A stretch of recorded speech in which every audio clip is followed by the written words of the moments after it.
Konsep triune brain itu diperkenalkan oleh ahli saraf yang bernama Paul MacLean. Dia itu menjelaskan otak manusia itu memiliki 3 lapisan. Tapi kalau ditinjau dari unsur anatomi fisiologi, dari misalnya sudut pandang kedokteran, sudut pandang ilmiah, konsep triune brain ini sebenarnya sangat sederhana. Tapi aku suka sih konsep ini karena itu memudahkan cara kita memahami otak dengan cara yang lebih mudah dan lebih sederhana untuk orang yang tidak memahami istilah-istilah otak secara medis, secara detail ya. Di sini dia mengatakan, yang pertama yaitu otak reptil atau reptilian brain. Jadi otak itu tujuan utamanya itu adalah otak yang bertahan hidup. Bagian otak ini namanya batang otak. Fungsinya itu fungsi-fungsi dasar atau fungsi-fungsi insting, misalnya lapar, haus, mengantuk, kebutuhan seksual, agresif, mempertahankan diri, kalau ada masalah melarikan diri atau lawan, ini refleks otomatis. Jadi kesimpulannya, reptil atau reptilian brain itu prinsipnya adalah saya harus bertahan hidup. Karena memang fungsinya adalah untuk mempertahankan kehidupan. Misal, ya kalau lapar pengen makan, refleks melawan saat kita terancam. Atau refleks melarikan diri kalau kita merasa kita tidak bakalan menang atau ada masalah yang mengancam. Terus lapisan yang kedua, kita sebutnya otak mamalia. Kalau di anatomi otak disebut sebagai sistem limbik. Itu tempatnya di amigdala, hipokampus. Atau bahasa mudahnya, otak mamalia itu otak perasaan. Fungsinya memang ya berkait dengan emosional. Emosi kita, ingatan-ingatan kita tentang emosi, hubungan sosial yang melibatkan emosi, cinta, takut, sedih, khawatir, serakah, marah, iri, ingin dipuji, ingin divalidasi, ingin dianggap hebat. Prinsip dari otak mamalia itu, saya ingin merasa nyaman dan ingin dicintai. Lapisan yang ketiga, inilah yang paling penting karena ini bagian yang paling manusiawi. Namanya otak bijaksana. Disebutnya neokortex atau prefrontal cortex. Mudahnya otak bijaksana. Bagian inilah yang berfungsi manusia bisa berpikir secara ilmiah, berpikir logis, mampu mengendalikan diri. Di sini diolah nilai-nilai moral, benar, salah, baik, buruk, tepat, tidak tepat, sopan, tidak sopan, empati, spiritualitas. Jadi prinsip dari otak bijaksana itu adalah apa yang benar. Ada proses menganalisa masalah, ada proses pengendalian, misalnya nahan marah. Memilih sabar, berpikir sebelum bicara, mengambil keputusan dengan bijak. Jadi, otak ini adalah sebenarnya otak yang hanya ada di manusia, nggak ada di binatang manapun. Jadi kalau dikaitkan dengan hakikat puasa dari sudut triune brain, puasa itu sebenarnya bukan sekedar menahan makan, menahan lapar, menahan haus.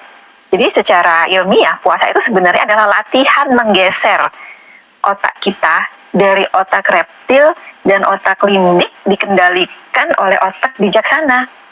Jadi tujuan puasa salah satunya adalah mengendalikan si otak reptil saat lapar. Tentu yang pertama berteriak adalah otak reptil. Makan sekarang, minum sekarang, ini kebutuhan hidup. Tapi puasa malah disuruh mengendalikan. Itu keren ya puasa ya. Disuruh mengendalikan insting yang berasal dari otak reptil.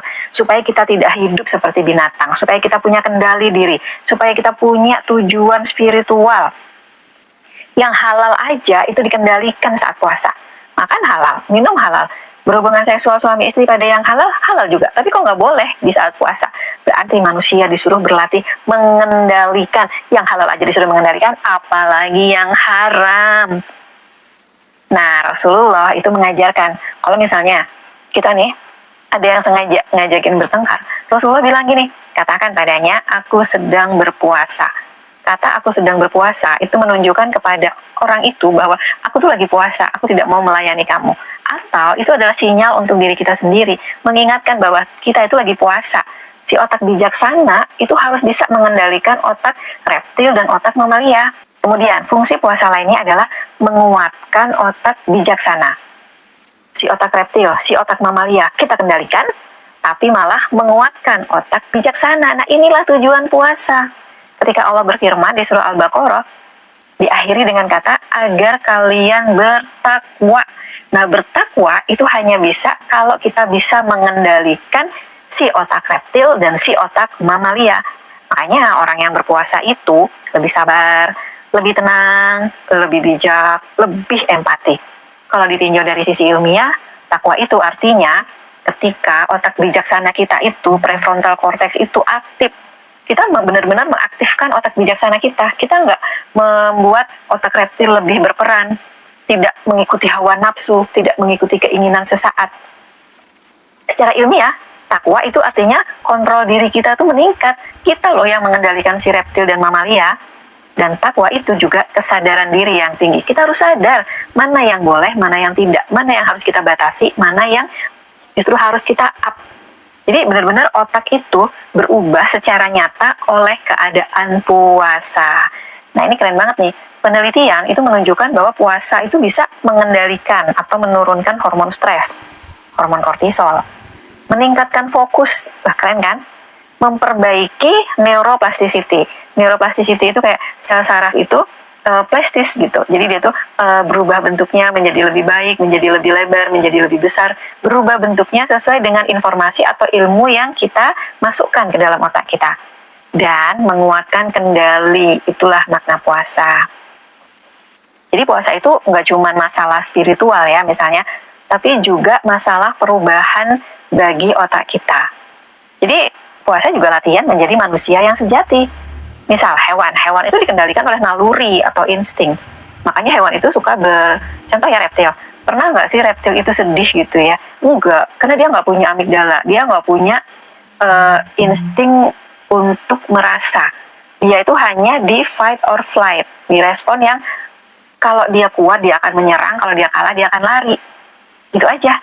Jadi reptil itu nggak bisa dilatih.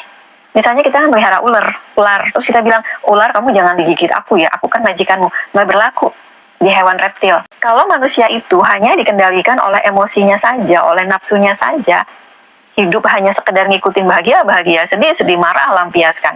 Kepengen ini, lampiaskan.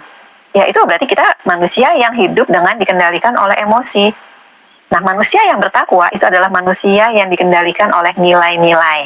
Yang itu pusatnya ada di prefrontal cortex, itu ada di otak bagian depan, di ubun-ubun depan.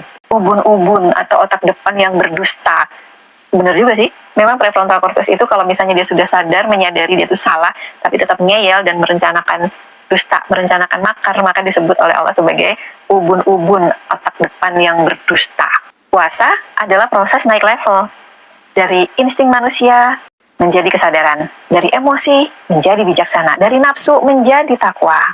Jadi kesimpulannya adalah dalam konsep triune brain, puasa itu mengendalikan otak reptil, menenangkan emosi dari si otak mamalia, menguatkan kebijaksanaan dari otak bijaksana, dan melatih manusia menjadi manusia yang bertakwa. Puasa bukan sekedar menahan lapar, haus, keinginan seksual, marah, dan lain-lain. Puasa adalah pelatihan kepemimpinan terhadap diri kita sendiri.